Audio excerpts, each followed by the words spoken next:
आगे का खिलाड़ी। दृश्य 1, पंचायत में उकसाने का आरोप। गांव के बरगद के नीचे खाप पंचायत। मुखिया चालाक सिंह 60, काली पगड़ी, हाथ में लाठी, चेहरे पर मीठी मुस्कान, सिंहासन पर बैठा है। पंचगण उकसुआ, भड़काओ, पीछे और बचाओ उसके आसपास। भीड़ में नवयुवक अमर 24, सादा कुर्ता, चेहरे पर तीखापन, खड़ा है। उसके बगल में एक युवक राकेश 22, हाथ पर पट्टी, और एक बुजुर्ग भगत 65 हैं। चालाक सिंह लाठी पटककर गांव वालों। आज मामला है दूसरों को गलत काम के लिए उकसाना, यानी खुद तो पीछे रहे, दूसरे को आगे करके मुसीबत में डाले। आरोपी है हमारा ही युवक अमर। उकसुआ पंच खाहा। इसने राकेश को उकसाया, जा मुखिया के खेत में लगे पेड़ काट दे, तू मेरा दोस्त है, मैं संभाल लूंगा। राकेश ने पेड़ काटे, पुलिस में केस हो गया, अब राकेश जेल जाएगा। अमर खुद तो पीछे रहा, दूसरे को आगे करके मुसीबत में डाला। भड़काऊ पंच और इसने भगत के बेटे को उकसाया, तू सरकारी स्कूल में तोड़फोड़ कर दे, मैं तुझे नौकरी दिलवाऊंगा। बेटे ने तोड़फोड़ की, पुलिस ने पकड़ लिया, बेटा जेल में है। अमर कहता है, मैंने तो मजाक में कहा था, यह बहुत बड़ा अपराध है। भीड़ में कुछ लोग अमर को घूरते हैं। अमर एक कदम आगे बढ़ता है। दृश्य 2, अमर का पलटवार।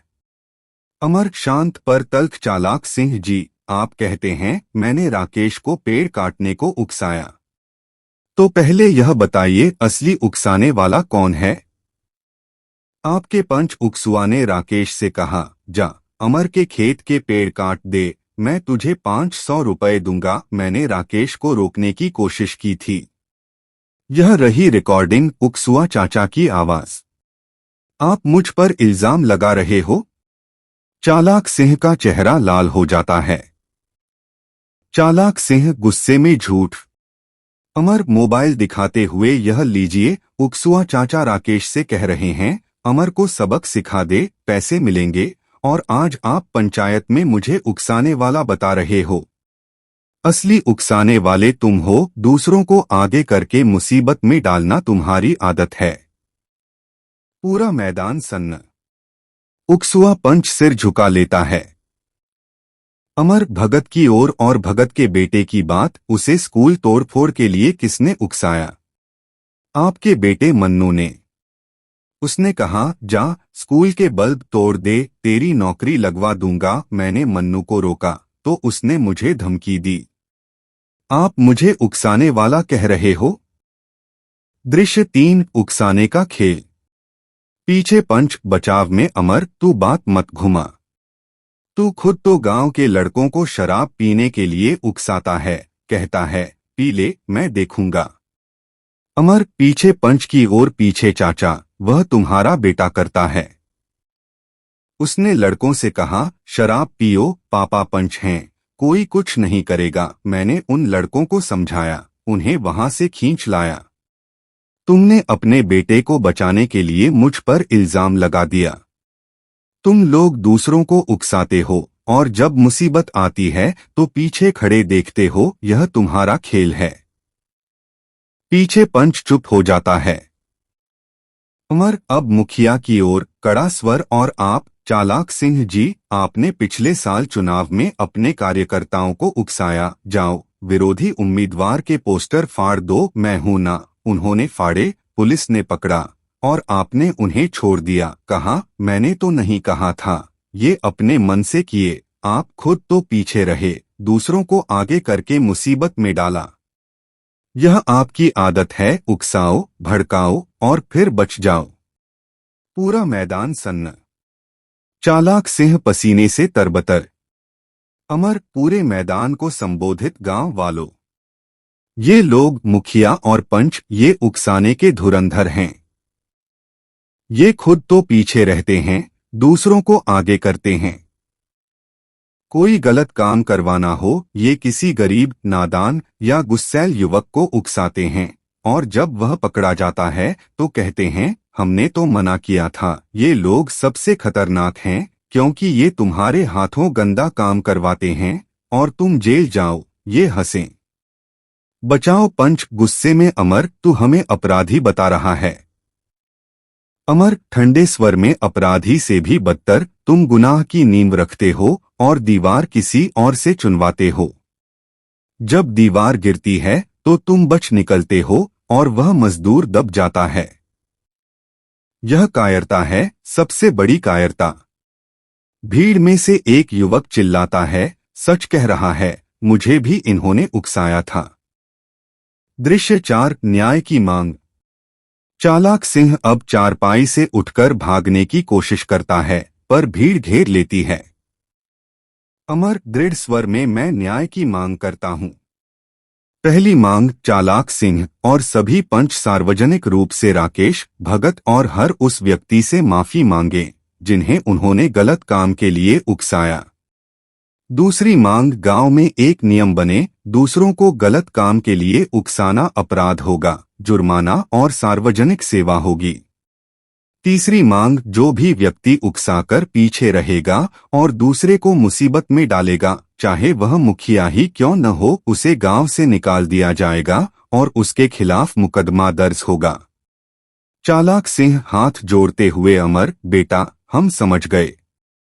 अब किसी को नहीं उकसाएंगे। तू माफ कर दे।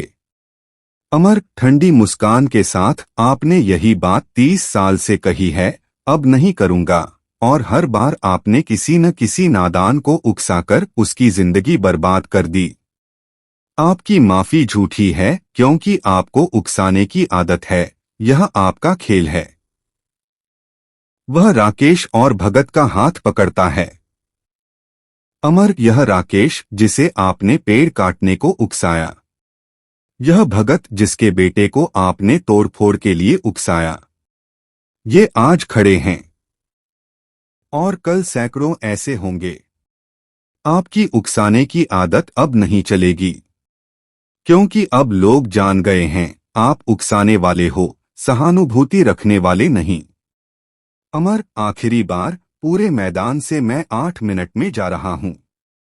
मेरे पास आपके उकसाने के सैकड़ों सबूत हैं, रिकॉर्डिंग, गवाह, पीड़ितों के बयान। अगर 15 दिन में ये तीनों शर्तें पूरी नहीं हुई तो मैं हाई कोर्ट में जनहित याचिका दायर करूंगा। जनप्रतिनिधियों द्वारा युवाओं को गलत कामों के लिए उकसाकर उनकी जिंदगी बर्बाद करना, तब देखते हैं कि आपकी उकसाने की कला अदालत में कितनी चलती है। अमर राकेश और भगत को लेकर मंच से उतरता है। भीड़ खड़ी होकर तालियां बजाती है। चालाक सिंह चारपाई पर गिर जाता है। पंचगण सिर झुकाए बैठे हैं। अमर रुककर बिना पीठ घुमाए, और हाँ, याद रखना, जो दूसरों को गलत काम के लिए उकसाता है वह दुश्मन है, चाहे वह कितना भी मीठा बोले। असली दोस्त वह है जो तुम्हें सही रास्ता दिखाए, गलत काम से रोके। आज तुम तय करो, क्या तुम उकसाने वालों के झांसे में आओगे या उनकी पोल खोलोगे। पहला रास्ता तुम्हें जेल ले जाएगा, दूसरा सम्मान दिलाएगा। अमर चल देता है। भीड़ तालियां बजाती रहती है। समाप्ति टिप्पणी, ऑफ स्क्रीन। दूसरों को गलत काम के लिए उकसाना, यह उन लोगों की पहचान है जो खुद तो बचना चाहते हैं पर दूसरों को तबाह करने में कोई गुरेज नहीं रखते। ये लोग तुम्हारे गुस्से, तुम्हारी नादानी, तुम्हारी जरूरत का फायदा उठाते हैं, तुम्हें आगे करते हैं और खुद पीछे खड़े तमाशा देखते हैं। पर सच तो यह है, एक दिन उनकी उकसाने की आदत उन्हीं पर भारी पड़ती है, क्योंकि जो आग लगाता है वह खुद भी जलता है। आज से पूछो, क्या तुम किसी के कहने पर बिना सोचे गलत काम कर देते हो? क्या कोई तुम्हें आगे करके खुद पीछे खड़ा होता है?